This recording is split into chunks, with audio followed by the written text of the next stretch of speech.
Hi everyone, welcome to SXZ Bear. I'm Swiss Bear, and this is Swiss's Corner. Today we're going to be diving into Tavern Keeper, a charming sim game made by the folks at Greenheart Games, which is really just two people.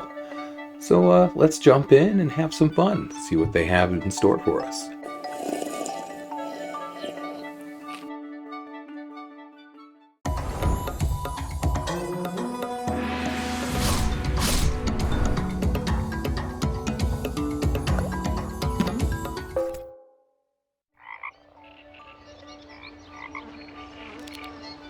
Welcome to River Bottom.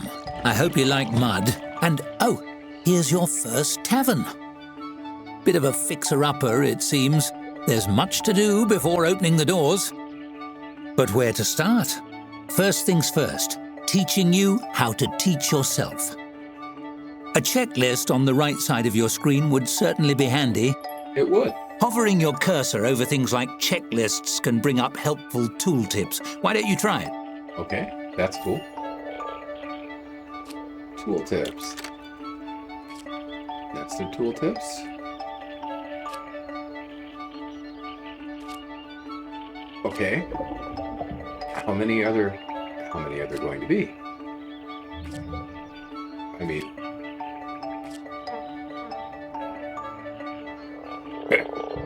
is it really bottomless? I mean, it's we just got trolled in the first 5 minutes of the game, folks. That's that's awesome. Talk about setting a tone. You get trolled in the first 5 minutes of the game. Because really, all we needed to do, I guess, is click that button. Just Phenomenal work! You mastered tooltips. So the first thing it asked us to do was to clean up all the stuff in the tavern. As you can see, it's quite run down. I love the art style for this. Right away, the tutorial guy is a little bit of fun. Gotta love getting trolled right away in the first 5 minutes. So we cleaned it up. We made a tap room, which we just made the whole bar. And then we had to place our first tap. Once we had our first tap in place, we also had to place a bar bench. Of course, tavern keeping isn't all gossip and picking furniture. There's hard work to be done as well. Let's just hire someone to do that part for you. And like the man said, we're going to go ahead and hire someone. Love it. We had 5 people to choose from. Each of them had their own characteristics. There were plenty of different goods and bads about the different people on top of the stats. They all had their own little thing as to when they get too tired or overcritical, what they're good at, what they're not good at, and some of them just don't like doing certain things. They don't like being servers or don't enjoy being cooks.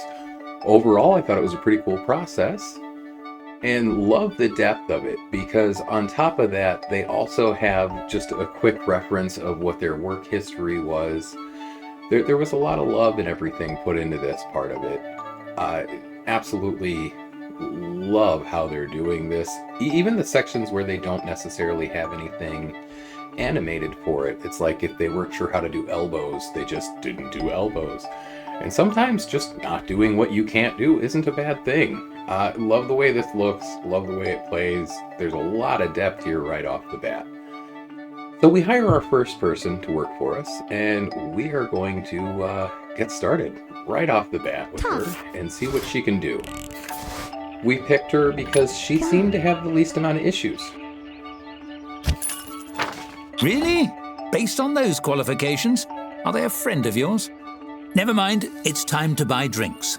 The traveling merchant will be here soon. Click on him when he arrives. You can hurry him along with the game's speed controls if you like. We really didn't. I love, again, how much attention to detail they have for small things. And the world that they're building. Everything is pretty cute, really nice, cleverly done. The names of the different drinks were fun. So, here we're picking the first thing we're going to sell. And we can see the stars above them. Obviously, that'll play a little something into it later, but just drink it. I think that's what we're going to load up on. Excited to tap that barrel? Select the tap you installed to assign your new beverage to it. The attention to detail here is kind of fun. love the simple controls that just click on it. It brings up a menu. They use a lot of menu stuff. Her falling down, again, the attention to detail here. They didn't waste anything. Bars are great for a quick drink, but tables allow patrons to settle in and stay a while. Try building one. And build one isn't the only thing we do, because as soon as we place one down, the narrator went ahead and let us know that there is a whole design feature that these guys have built in. And it's pretty extensive, because it's not just putting nice things on a table. This looks like they're going to allow you to build it out of other things, such as books and who knows what else. So there's a lot of promise for this in the future, and there's a lot of customization opportunities moving forward. Look forward to getting into that, but that'll be much further down the line. For now, I think I'm just going to give a hoot about this and place a little owl on the table. That's an interesting choice. Well, there's no accounting for taste. That's enough decorating for now. You've accomplished quite a bit. Perhaps you should save your progress? Okay, I don't think I've done a whole lot, but sure. We'll go ahead and save. It's just your typical... Did it save properly? I can't see. Hold on, I'll scoop my candle a little closer to the storybook. Oh! I caught the page on fire! You lit my bar on fire. Quick, you lit my bar on save fire. File. Did you really have me save just so you could light my tavern on fire? Thought the announcer was cool, man. Look, everything is fine again. No need to reload for every little fire. I was just having a bit of fun. Narrator humor, you see. One last thing, the stories. A glowing golden book means someone or something has a tale to tell. See? There's one. Click on your tap, won't you? Ah, yes. The stories. The narrator lets us know that the stories are actually the section of the game that hold the storyline. Imagine that, stories in a book. It also lets us know that on occasion, we will be able to re-roll or have an effect on some of the decisions and choices we made, and also let us know that sometimes different skills are going to come into play. We're not going to get into that a whole lot here. That'll definitely be further down the line. For now, I'm just trying to get used to how some of the stuff works. So let's head back in and wrap this up. That's the end of my little tutorial. But don't worry, I'm not going anywhere. Where would a story be without a narrator? Now, open those doors. You have a tavern to run. We do. And with that, we go to open the tavern, and we get confetti. And you know, of course, naming the tavern, we had to name it Swiss's Corner. Because, hey, that's where we are, right? Oop, typo. There we go. Seal of approval. Happy Swiss bear noises, whatever those are. And so with that, we go ahead and open the tavern up, which is cool because we get to see some customers come in, and you know, our employee goes around and she's serving people, she's doing some cleaning. That's when we noticed that one of them had something over his head, and it mentioned that he needed to use the bathroom. And the only bathroom we had available was an outhouse. So we went ahead and built an outhouse. And our server continued to do her best to serve people and clean up the bar here during the first night. Overall, this is pretty chill. The music's a lot of fun. You're not going to get to hear that here. This is our own supplied music. But overall, I felt like we did pretty good for our first day. We built an outhouse. We got some stuff done. And we had a little bit of coin on hand. Closing time. Off hours are a good opportunity to manage rooms and furnishings. Or you could simply speed up the clock. So I spent the whole of the night and a good portion of the next morning building a storage area, trying to figure out how to use it, and failing miserably. And that's when this happened. The dawn of a fresh day. The opportunities are endless, so long as no one comes to throw a wrench in the works. They did. A storybook popped up. And this time, it was a real story. A severe-looking human woman in a pressed suit enters your tavern. She sweeps her gaze across the tap room and approaches the bar with confident, efficient strides. "How rustic! 1 mug of your finest beverage." You slide the mug across the counter and hold out your hand for payment. The woman presses a crisply folded sheet of paper into it instead. "My name is Dorothy Chadius, guild representative.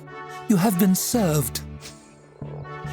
Miss Chadius, this is not money. What exactly is this?" "Notice of official censure by the guild for operating an unlicensed tavern. Did you think you wouldn't be caught?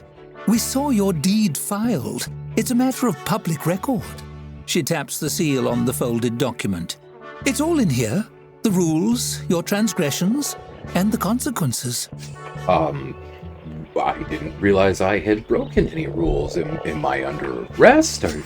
The woman slaps a badge down on the countertop with a tight, proud smile. "I'm a representative of the Tavern Keepers Guild. We oversee all the taverns in the land." She lifts her chin, gazing reverently into the distance. "People rely on taverns to unwind and socialize under the professional care of a guild-certified tavern keeper. But you," her brow furrows, "you are not certified." I am so sorry. I am definitely not certified. I had no idea I was supposed to be certified. "I have registered you as a guild applicant.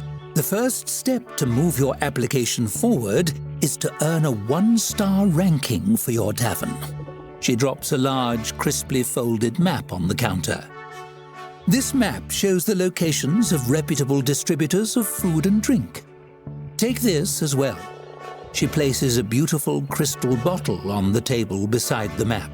It's filled with golden, frothy liquid. Great.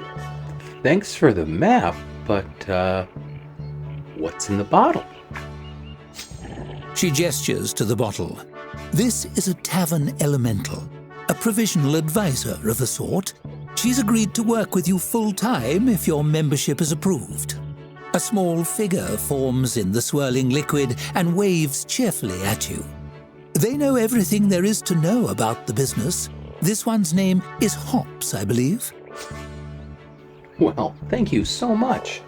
I hope Hops and I can be friends. Dorothy seems slightly flustered by your genuine pleasure. The figure in the bottle beams a sweet smile at you and nods. "Yes, well, I'm sure you'll enjoy one another." She leans down to the level of the bottle and fixes the little elemental inside with a piercing stare. It stares back, striking a fair imitation of Dorothy's rigid posture. They're chatty types, elementals, but worth listening to. Great. Thank you. Dorothy favors you with another tight smile and reaches out to shake your hand. Her grip is firm and dry, like her personality. "Best of luck to you in the application process. Attain a 1-star rating, and we'll be in touch." As she strides away, it occurs to you that she never paid for her drink. On the counter, Hops swirls around in her bottle to give you a big thumbs up.